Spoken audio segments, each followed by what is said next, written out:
छात्रावास के माध्यम से, इस भवन के माध्यम से आने वाले जीवन के अंदर जो सचिन पायलट जी ने कहा कि आपके जीवन के अंदर आपको कामयाबी मिलेगी, आपकी कामयाबी की पहली सीढ़ी देने के लिए समाज के कर्मचारी और अधिकारियों ने एक बीड़ा उठाया। इसके लिए मैं आप सबको भी धन्यवाद देना चाहता हूं। और जो बात हेम सिंह जी ने कही, उसी बात के अंदर मैं आगे बात कहूंगा कि आप सबको पता है, इस दुनिया में हर आदमी को पता है कि अगर किसी कौम के आगे वीर लगा तो वो कौम गुजर समाज है, जिसके नाम के आगे वीर गुजर लगा। और वो वीर गुजर भी तोहफे के अंदर नहीं मिला। आज भी अफगानिस्तान के राष्ट्रगान में आपके समाज का नाम आता है। आज भी जब पन्ना दाई की हम बात करते हैं तो हमारी भुजाएं फड़क जाती है कि स्वामी भक्ति के लिए उन्होंने अपने बेटे की गर्दन कटवा दी, लेकिन वो पीछे नहीं हटी। आज भी जब देश की आजादी की बात हम लोग करते हैं तो 1857 की आजादी के बाद इस देश के अंदर धन सिंह कोतवाल के रूप में मेरठ से जो आवाज उठी, उसने अंग्रेजों के दांत खट्टे करने का काम किए। और आज भी राजेश पायलट के रूप में एक ऐसा नेता इस देश के अंदर मिला था जिसने देश के किसानों को एक करने का काम किया। और उसके बाद जब गुजर समाज अपनी बात को और अपनी पहचान को भूलने लगा, उस समय कर्नल किरोड़ी बेसला के रूप में एक अवतार आया जिसने गुजरों को पूरे देश के अंदर एक करने का वापस काम किया। लेकिन मैं आपसे एक बात पूछना चाहता हूं कि इतिहास के अंदर जिस जाति का सबसे ज्यादा सम्मान था, इतिहास के अंदर जिस जाति ने हर समय इस देश की सीमाओं के लिए लड़ने का काम किया,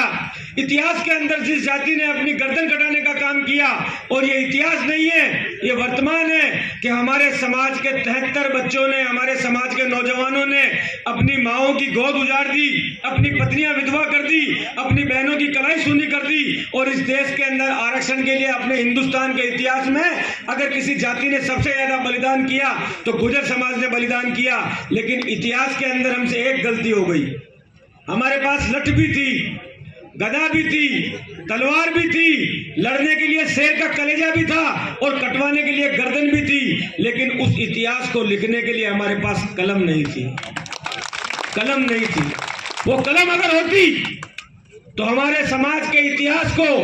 जो आज शाही से मोहताज हो रहा है लिखने के लिए, जिसे हमें खून से लिखना पड़ा, वो इतिहास सुनहरे अक्षरों के अंदर लिखा जाता। और वो कलम देने का काम अगर कोई कर सकता है तो वो कलम देने का काम हमारा समाज अगर ईमानदारी से इस भवन को बनवाकर, इसके संचालन में अपना सहयोग देकर, और अगर ये बिल्डिंग बनती है और सिर्फ जयपुर में नहीं, राजस्थान के हर जिले के अंदर अगर इस तरह के छात्रावास तैयार होते हैं तो आने वाली पीढ़ी के हाथ के अंदर कलम आएगी और वो कलम आपके इतिहास को कभी मिटने नहीं देगी, कभी भूलने नहीं देगी और कभी भूलने नहीं देगी। ये बात मैं आपको कहना चाहता हूं। या मुझे एक बात पता है, यहाँ आया हुआ एक भी आदमी,